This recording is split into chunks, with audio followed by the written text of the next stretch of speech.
ఒక సందర్భంలో చలికాలంలో ఈ యొక్క ఆదివాసీలకు బ్లాంకెట్ల పంపిణీ సందర్భంగా రావడం జరిగింది. అందులో ఆ రోజు నా కార్యక్రమంలో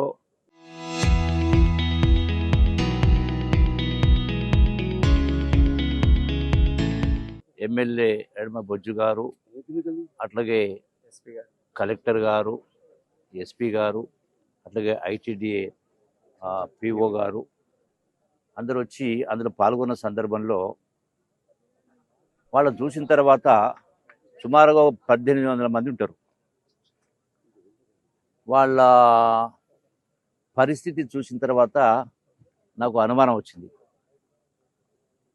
హైదరాబాదు అంటే వాళ్ళ యొక్క ఆర్థిక పరిస్థితి కావచ్చు, వాళ్ళ యొక్క నాగరికత ప్రపంచం వైపు మొగ్గు చూపినట్టుగా కనపడలేదు. ఆమె వచ్చి హైదరాబాద్ చూసిన వాళ్ళు ఒకసారి చేయెత్తండి అన్న. ఒక నలుగురు మాత్రమే చేయెత్తింది. సో నేను అనుకున్నా తెలుగు భాష కరెక్ట్గా వాళ్ళకి అర్థం కాదేమో అని ఎమ్మెల్యే ఎడంబోజు గారితో మీ గోండు భాషలో చెప్పండి అని అన్నా. ఆ గోండు భాషలో చెప్పిన తర్వాత కూడా అవే 4 చేతులు మాత్రమే లేచినాయి. అంటే దశాబ్దాల కాలం నుంచి హైదరాబాదుకు కేవలం 200-300 కిలోమీటర్లు ఉన్నటువంటి వేలాది మంది, లక్షలాది మంది ప్రజలు ఇప్పటి వరకు కూడా హైదరాబాదు చూడని పరిస్థితి ఉంది అంటే నాకు బాధ అనిపించి అదే సందర్భంలో నేను తక్షణమే హైదరాబాద్ వాళ్లకు అట్లాగే ఇతర రాష్ట్రాల వాళ్ళకు హైదరాబాద్ వాళ్ళకు టూరిజం అంటే ఆదిలాబాదు అటవీ ప్రాంతం, ఆదిలాబాదు అడవులు, ఆదిలాబాదు జలపాతాలు, కవ్వాల్ టైగర్ రిజర్వ్ ఫారెస్ట్, సఫారీలు, ఇట్లా వాళ్లకు టూరిజం అంటే ఈ ప్రాంతం.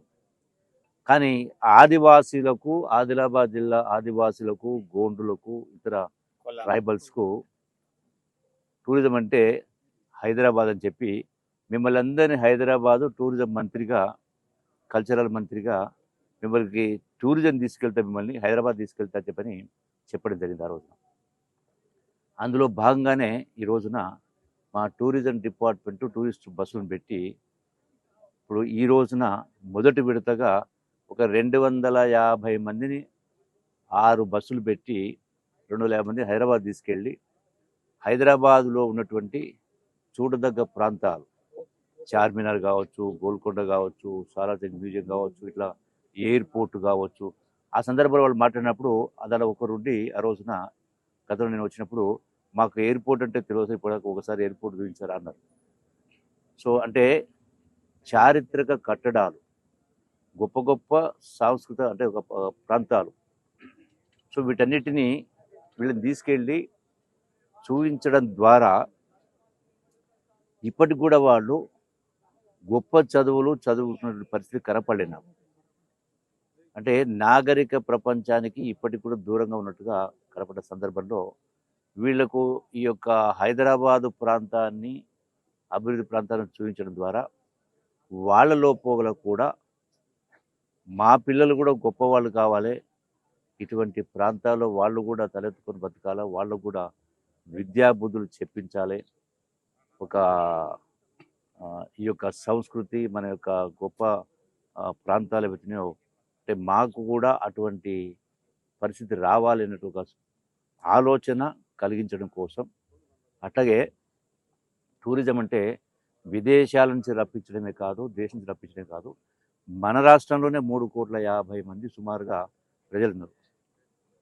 సో వాళ్ళు కూడా ఈ యొక్క టూరిజం ప్రాంతాలు చూడడం ద్వారా మన సంస్కృతి ఏంది, జీవన విధానం ఏంది, అభివృద్ధి ఏంది, ఇవన్నీ కూడా వాళ్ళకు కూడా తెలియడం ఒకటి.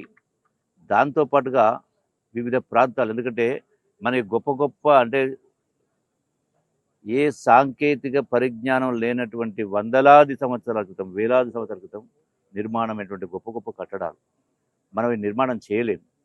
జీవితం అనేది ఒకటే, మళ్ళీ మళ్ళీ పునర్జన్మలు ఉండవు, నేను నమ్మను కూడా.